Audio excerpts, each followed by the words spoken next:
Oh, okay. We are recording. All right.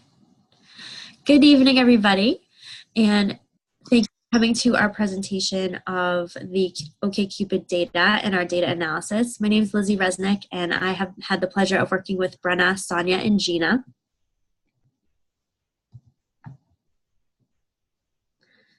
So our approach was to look at 4 different ways to grow the OkCupid population. Starting with our San Francisco public, which is our largest target audience right now, we're going to talk about how we can even improve that participation even further.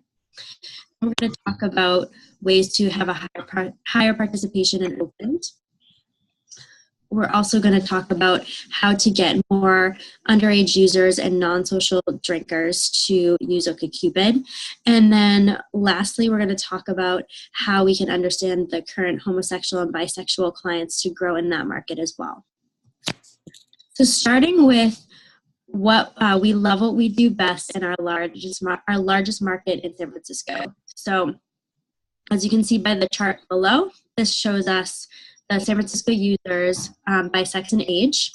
And you'll see that there are over 18,000 males and over 12,000 females. And the average age, or the highest age rather, is in the mid to late 20s. The majority of both male and female in San Francisco also drink socially. And so our recommendation is to increase this usage, and then also through a target campaign, increase referrals through working with this large base. And with that, I'm going to turn it over to Brenna. Thanks, Lizzie. So we decided to take a look at our top 4 cities and then zero in on our second largest market, which is Oakland, California, with over 7,200 current users. And from doing a little research, we know that in Oakland currently, there are about 70,000 people ages 25 to 34, which is our prime demographic for all of our users. So we know that there's a huge potential to target more users within that age range in this city.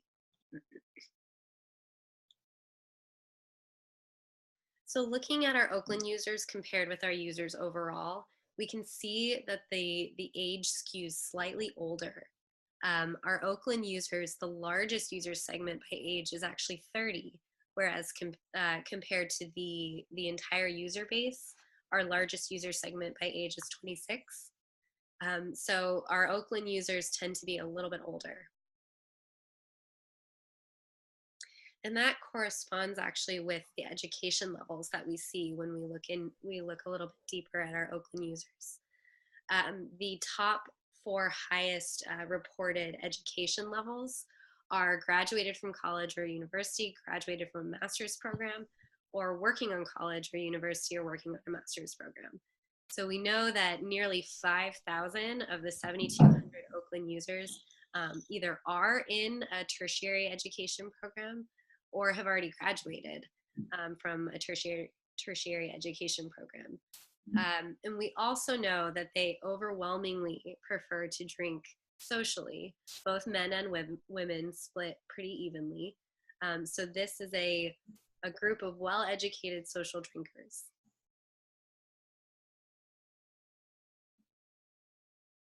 We wanted to talk about over to Gina. How the population is not just straight, and how we can focus on making our market of bisexual and gay clients bigger.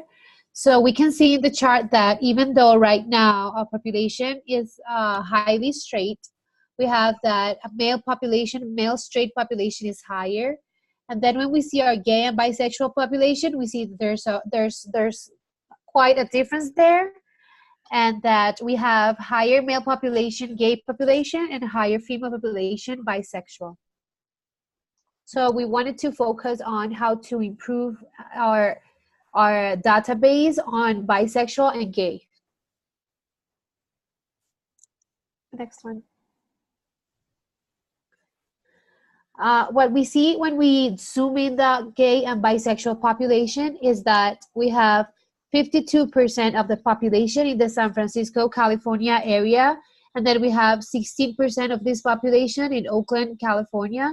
So this way we can see that our market can be expanded in San Francisco, which is our highest one, and can be as well expanded in Oakland, which is our second highest one, but we still have a small market compared to the whole population, where we have only 795 gay or bisexual clients.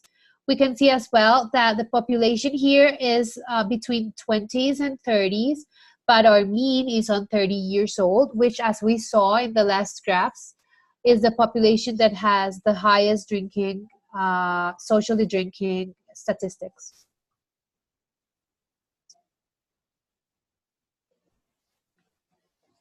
So we decided to also put attention in non-social drinkers because, as previously noted, we discovered that a lot of our current active users are social drinkers.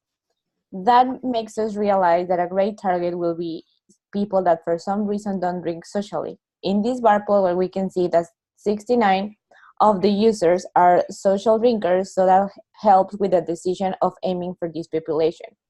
And this also gives us the question of what happens if we divide this information by sex and age.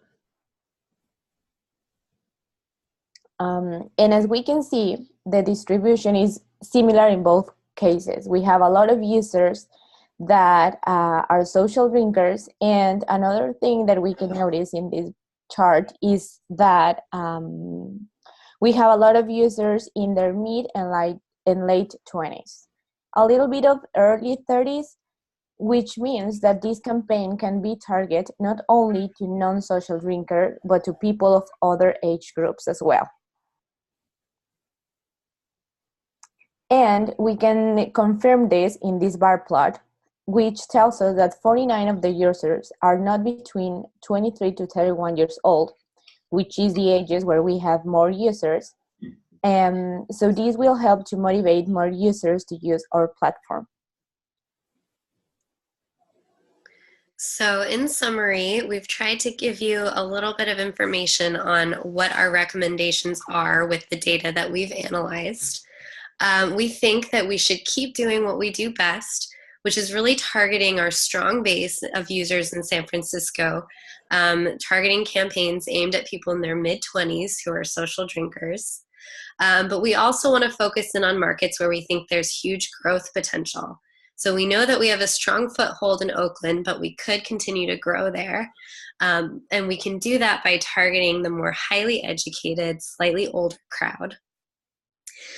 We also wanted to focus in on our non-straight populations, especially in cities like San Francisco, where they show a strong presence.